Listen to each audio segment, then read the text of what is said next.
There's certain patterns to break. And you think choosing bad partners is like a genetic thing? So you know how everyone thought Travis Barker and Kourtney Kardashian were this unstoppable power couple, totally head over heels for each other? Well, turns out things aren't as rosy as they seemed. Despite all the promises Travis made about being there for Kourtney, their marriage didn't hold up. It's like, I feel like I want to cry.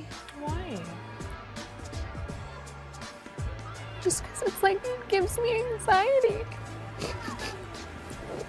Sometimes I'm just like, it makes you really like analyze just like where you're at. And then I'm like, sometimes like, what am I doing?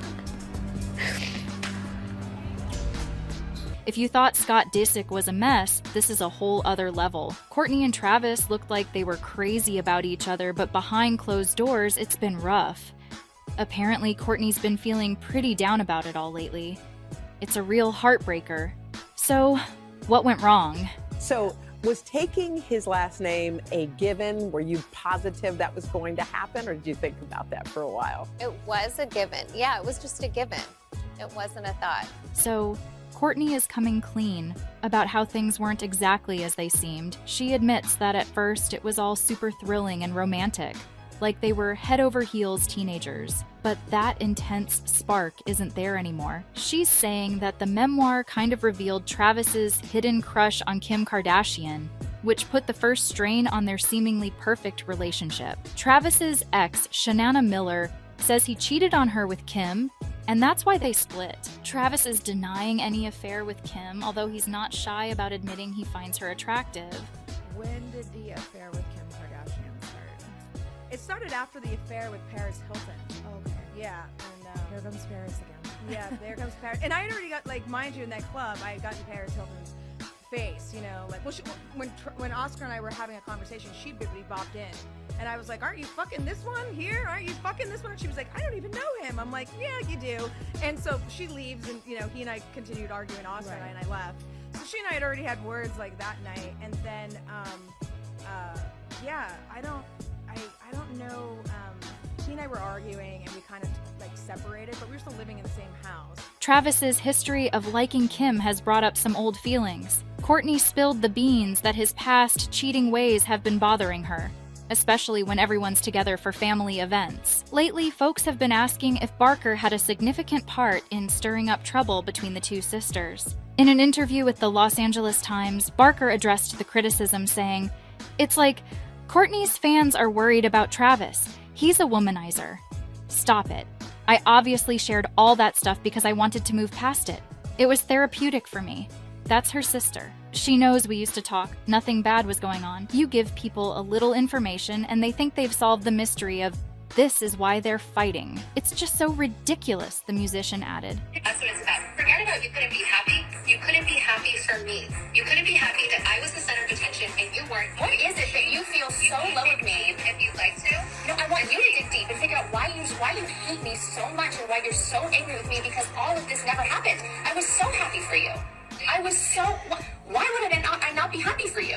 I felt at my wedding that you weren't happy for me. Because so you have a serious vendetta. You just are different. You hate us. So, those little teasers we got from the upcoming new season on Hulu that will drop on May 23rd, they pretty much hinted that Kourtney and Kim's issues weren't magically fixed after that big heart-to-heart they had at the end of the last season. But interestingly, it seems like off-camera they were actually patching things up. Kourtney even shared this touching message for Kim's birthday. Despite what's been said, people are still buzzing about Kourtney Kardashian and her relationship with Kim. Recently, she caused a stir when she dressed up as Kim for Halloween. Kourtney posted a pic on Instagram wearing a tight floral dress, rocking a slicked-back ponytail extension. The outfit was a nod to Kim's iconic look from the 2013 Met Gala, back when she was expecting North with Kanye West. Kourtney captioned the photo Freaky Friday, striking a pose with her hands on her own baby bump. Well, Travis wasn't exactly the poster child for monogamy. He didn't shy away from admitting he'd been unfaithful in his past marriages, like with Shanna Moakler, where he even copped to cheating with 13 different women at once. Looking back at his first marriage to Melissa Kennedy, he owned up to straying right from the get-go. even before he officially got with Kourtney. Travis wasn't too keen on monogamy, claiming he valued his independence too much and wasn't ready to settle down. Kourtney, understandably, had a tough time trusting him, especially after they had a kid together, knowing full well about Travis's rocky history.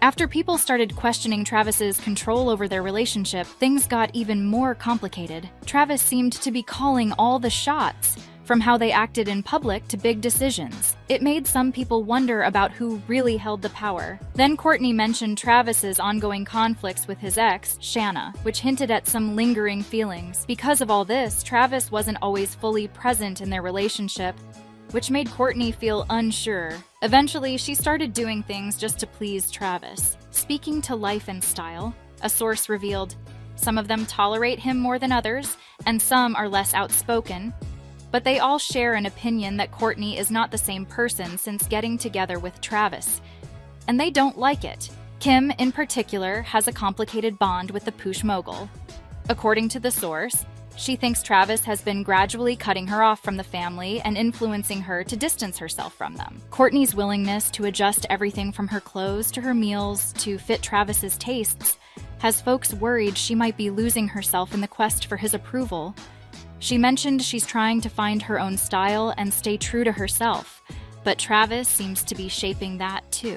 Their once fiery relationship is now hanging by a thread, with Kourtney desperately trying to hold on to Travis. Despite her brave attempts, he's been pulling away more and more lately. It's gotten to the point where Kourtney's resorting to a weird plan as a last-ditch effort to salvage things. Travis has been acting pretty weird ever since Kourtney made a final attempt to patch things up. Travis jetted off to Australia with his Blink-182 crew for some shows on their global tour, but when he arrived, he wasn't flying solo, and he definitely wasn't happy about it. Kourtney started getting super clingy, almost like she was trying to make amends for the distance Travis had created in their relationship. So not only did she tag along when he jetted off overseas, but it seems she even turned his Australian tour into a family vacation. Right after Travis took off from Sydney, Kourtney, Little Rocky, and Penelope were right there with him, all caught on camera. But despite their family adventure, Travis didn't seem too thrilled about her travel plans, and his irritation lingered even as they posed for fan photos the next day. Kourtney, though, seemed over the moon to be by his side. But things didn't quite go as planned for her in her bid to keep Travis interested and bond more with Rocky. According to the Daily Mail, they ended up staying put in Sydney instead of joining Travis for gigs in Perth and Adelaide. So unfortunately, Kourtney missed out on celebrating Valentine's Day with Travis since they were in different cities. The Sun got the scoop from someone in the know that Kourtney is seriously struggling to keep up with everything. Turns out, tagging along with Travis on his tour is way tougher than she thought. Luckily, she's got her squad to lean on when things get rough. But according to the Insider, she's totally wiped out from looking after Rocky, keeping the older kids entertained, and battling jet lag. In a recent chat, the reality star spilled that she and her partner still aren't sharing a roof. Instead, she mentioned how she often ends up co-sleeping with her 10-year-old daughter Penelope, rather than bunking with her partner. But get this, Kourtney emphasized that their arrangement is actually going smoothly, especially for their kids. They're keen on letting their children continue living in their own spaces, to keep things cozy. I think we're in the place where we're figuring out how to blend our households and our kids. We're getting those things in place. We do family dinner every Sunday night with all the kids at his house. We want our kids to also feel really comfortable. And they have both lived in their homes their whole lives, for the most part. And they each have their rooms, she explained on the Not Skinny But Not Fat podcast. Plus, it's not like they're miles apart. Their houses are literally just across the street from each other. We're just crossing our fingers for a happy ending for everyone involved. Now we want to hear from you. What are your thoughts on Travis's history and the couple's decision? to live separately. Could this indicate a potential divorce on the horizon? And do you anticipate a falling out between Kourtney and Kim again? Drop a comment below. If you don't want to miss out on the hottest celebrity news, make sure to subscribe to PopPlug. And if you want to know more about Kourtney Kardashian's emotional reaction to Scott's disick's condition, watch this next video.